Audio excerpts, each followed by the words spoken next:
Hi friends, இன்றைக்கி Pandian store பார்ப்போமா? Pandian store பார்க்குறதுக்கு முன்னாடி என் சேனல் பிடிச்சிருந்தா லைக் பண்ணிக்கோங்க, சப்ஸ்கிரைப் பண்ணிக்கோங்க. உடனே நான் போடுற நாடகம் உங்களுக்கு வரும். வாங்க பாண்டியன் ஸ்டோரில் என்ன நடக்குதுன்னு பார்ப்போம். ஜீவா லஞ்சம் வாங்கியிருக்காருல, வாங்கினது அவருக்கு மனசு ஒரு மாதிரி உறுத்துது. அவங்க அப்பா சொல்கிறத நினச்சி பார்க்குறாரு. அப்புறம் மீனாவும் சத்தம் போடுவாங்களோ அப்படின்னு சொல்லி நினச்சி பார்க்குறாரு. இருந்தாலும் அந்த பிஏ இருப்பாப்லைல அவர்கிட்ட இது தப்பு இல்லையா அப்படின்னு கேட்குறாரு.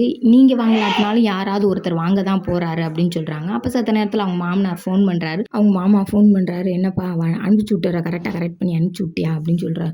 மாமா இல்லைங்க மாமா, எனக்கு சங்கட்டமாக இருக்குது மாமா, அது தப்பு இல்லையா அப்படின்னு சொல்லி திரும்ப கேட்குறாரு. இல்லைப்பா அதனால ஒன்றும் இல்லைப்பா அப்படின்றாங்க. சரின்னு சொல்லி வீட்டுக்கு வராரு ஜீவா வீட்டுக்கு வந்தோடனே மீனா கதவை திறக்கிறாங்க.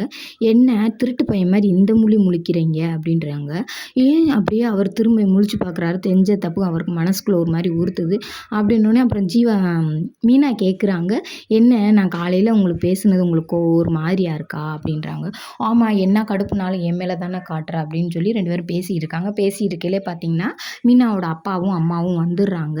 என்ன நீங்கள் இப்படி வரக்கூடியவங்க இல்லையே, திடீர்னு வந்திருக்கீங்களே அப்படின்னு கேட்குறாங்க. ஏன் வரக்கூடாதா அப்படின்னு சொல்லி மீனா அவங்க அம்மா சொல்கிறாங்க. இல்லை அப்படியெல்லாம் இல்லை, நீங்கள் வரமாட்டீங்களேன்னு கேட்டேன் அப்படின்றாங்க. அப்புறம் பார்த்தீங்களா காஃபியை போட்டு கொடுக்குறாங்க, பேசிக்கிறாங்க. என்னப்பா மருமையிட்ட கேட்குறா, என்னப்பா இன்னும் உங்களுக்கு அந்த நினப்பு போகலையா? நீங்கள் இல்லாட்டினாலும் ஒருத்தர் வாங்க தான் போகிறாங்க. இந்த பார்த்தீங்களா சொலைய 60,000 யாராவது தருவாங்களா? இந்த 60,000 உங்களுக்கு வந்துருச்சுல்ல அப்படின்னு சொல்லி சொல்கிறாங்க. இருந்தாலும் அவர் ஜீவாக்குள்ளே இருக்க ஒரு பதட்டம் இன்னும் போகவே இல்லை. அப்புறம் பார்த்தீங்கன்னா ராஜியும் கதிரும் தூங்கிக்கிட்டு இருக்காங்க. தூங்கிக்கிட்டு இருக்கையில் திடீர்னு கதிருக்கு ஒரு மூஞ்சி மட்டும் லைட்டில் தெரிஞ்சோடனே கத்துன்னு கத்துறாரு. கத்துனோடனே பார்த்தீங்கன்னா ராஜி படிச்சுக்கிட்டு இருக்காங்க. அப்புறமா நீ படிக்கிறியா, நான் என்னமோன்னு நினச்சேன் அப்படின்ட்டு 2 பேரும் லைட்டு போட வைக்க, நீ லைட்டு போட்டே படிமா, எந்த ஒரு பிரச்சனையும் இல்லை, நல்லபடியாக படித்து நீ ஐஏஎஸ் ஆனால் அது ஒன்றும் போதுமா, குட் நைட்மா அப்படின்னு சொல்லி கதிர் தூங்கிறாரு. அப்புறம் பார்த்தீங்கன்னா மீனா அவங்க மாமியா மயில் 3 பேரும் கோயிலில் சந்திக்கிறாங்க.